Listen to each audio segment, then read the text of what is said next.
scared. I'm just like, what the I'm a mess. I got my sprained ankle.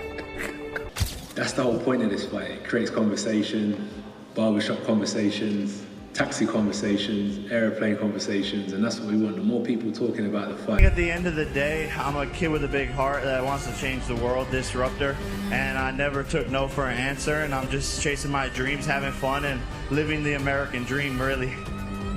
It's a testament to hard work, and every single day dedicating yourself to a craft, pushing through when you don't want to be there, and it all pays off in the long run, and believing in yourself, setting goals that people think are impossible. That's really what my story is all about. And The arena swung from a storm of cheers to stunned silence and back again in the space of a few heartbeats.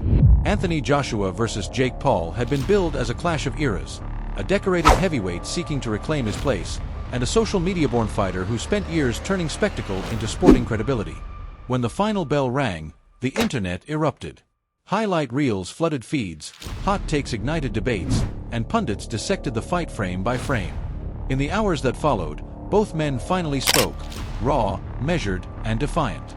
The night wasn't just about a name on the scorecard. It was about legacy, momentum, and the collision of two worlds in the squared circle. Different skills. He has a very side-on stance, tries to practice the Philly shell, and I think Jake has a chance that is slim to none. I really appreciate it. All good? Thanks, boss. Thank you very much. See you guys.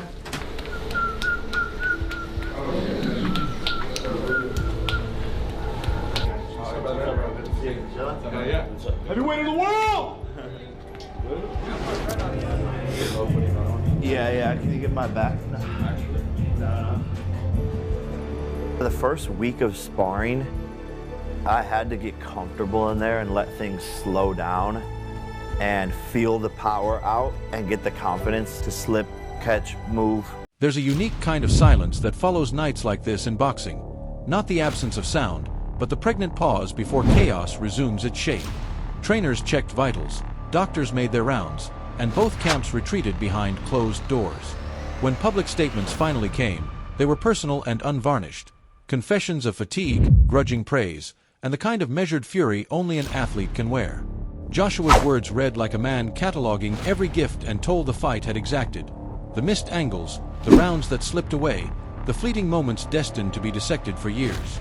Paul's initial comment, equal parts bravado and raw candor, leaned into the fight's emotional weather. The roar of the crowd, the isolation of the ring, the fractal judgment that follows every controversial exchange. Both emphasized the same thing: respect for the event, gratitude for the fans, and the intention to let the fight live in memory before it could be reduced to a single line on a scorecard. Well, it's very tough to say something about Joshua or Jake. You know, I'm waiting for this fight because I'm so excited. But, you know, Jake have a lot of chance to win, and a lot of people think he not, but I believe in Jake. I mean, Joshua is the best fighter and have a lot of experience in boxing. You know, he's a heavyweight guy, but Jake improved a lot, and the people need respect both. You know, because it's not everybody have a, sorry my language, but have a balls for come inside the ring. And in the lead up to the clash, predictions were everywhere and wildly divided. Odds makers and many analysts installed Anthony Joshua as the clear favorite, projecting him as the expected winner across most betting markets. That consensus was reinforced across respected outlets and betting boards. CBS Sports, leaning on combat expert Josh Nagel, favored Joshua with top prop calls like a win by TKO or KO, a reflection of Joshua's resume against high-level opposition and his renowned finishing power.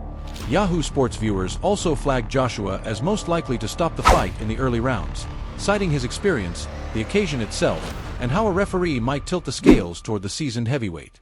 Yet the chorus wasn't unanimous. Boxing's louder personalities and some high-profile fighters offered contrarian reads. Tyson Fury, never shy about wagering both words and cash on his convictions, publicly predicted that Paul could land the kind of punch that changes everything, even claiming he'd bet heavily on Paul in a hypothetical. Fury's confidence pushed the narrative that the unexpected was still very possible. Dana White, in his trademark blunt fashion, Mixed skepticism about crossover narratives with grudging respect for Paul's bravery, reminding fans and pundits alike that the sport's gatekeepers were watching, judging, and occasionally surprised. Then there were the fighters themselves. Jake Paul, who had spent years broadcasting his mission to rewrite the rules, publicly predicted victory, insisting Joshua could not knock him out, making his confidence clear during appearances on shows like Pat McAfee and throughout the early media tour. The tension in those pre-fight predictions added cinematic weight to the fight itself. When the underdog has credible believers and the favorite has analytical heavyweights in his corner, every round feels larger than life. Post-fight, the pundit corps did what pundits do. They retracted threads, doubled down where possible, and highlighted moments that surprised them. Some former champs and current pros admitted they had misread the tempo. Others treated the bout as a lesson in craft. Amir Khan, for example, praised Joshua's ability to impose old-school knockout power and discipline on a modern spectacle, noting the strike that could stop influencer boxing in its tracks.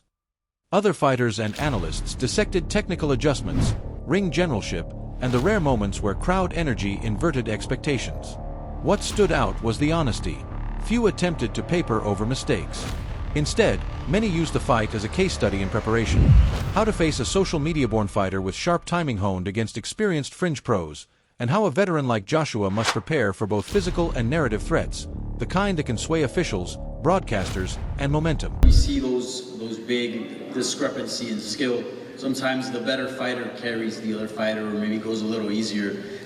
Is there any part of you that maybe thinks that way, or are you going in there 100%? Zero part of me. And there's not even that, it's Jake. It's just, do you know, I was actually looking at myself today. I'm a very respectful guy, brought up by a good family, but if I can kill you, I will kill you. That's just how I am. And this is just the job I do. So it is that they're talking about is a massive bonus. So for me, I'm not worried about what people think about the integrity side. I'm more worried about, are they talking? And as long as they... From the first bell, the tone was immediate and kinetic. Flurries hinted that Paul's awkward, aggressive angles might find their way through. There were rounds that looked like textbook heavyweight boxing, length control, jab setups, heavy power shots. But in the moment, even routine exchanges felt seismic. A short uppercut drew collective gasps from the crowd. A single foot stumble shifted the balance of an entire round. In the aftermath, both fighters spoke with respect for those pivotal moments. Joshua's camp highlighted his effective jabs and power combinations. Paul's team pointed to scrappy infighting and ring confidence that belied his unconventional path into the sport's spotlight. Both sides focused on what the fight had truly extracted from each man: new respect, fresh doubts, and a gallery of what-ifs. If the ring was where the fight happened, social media was where it lived forever. Every clean collision, near miss, or grimace became the night's lingua franca. Clips looped by millions, sparking analysis from pundits, celebrities, and casual fans alike. Memes transformed fleeting expressions into endless hot takes. Both fighters leaned into this environment. Raw clips from the dressing room or the walk to the medical area made fans feel part of the inside theater, humanizing the spectacle while simultaneously monetizing it. Confessional post-fight content gave the impression of authenticity, something far beyond the usual press-managed narrative. Trainers spoke like surgeons. Joshua's corner critiqued missed range management and the importance of maintaining a high guard against unconventional angles. Paul's team praised conditioning and heart, but acknowledged tactical blind spots when facing an opponent with Joshua's shot-making ability. Both sides spoke in the language of learning, clinical breakdowns rather than excuses. Why a round tilted one way or another, how pace imposed stress on a game plan, what could be corrected next time. These weren't just talking points. They were homework lists for the next training cycle, the blueprint for evolution in the ring.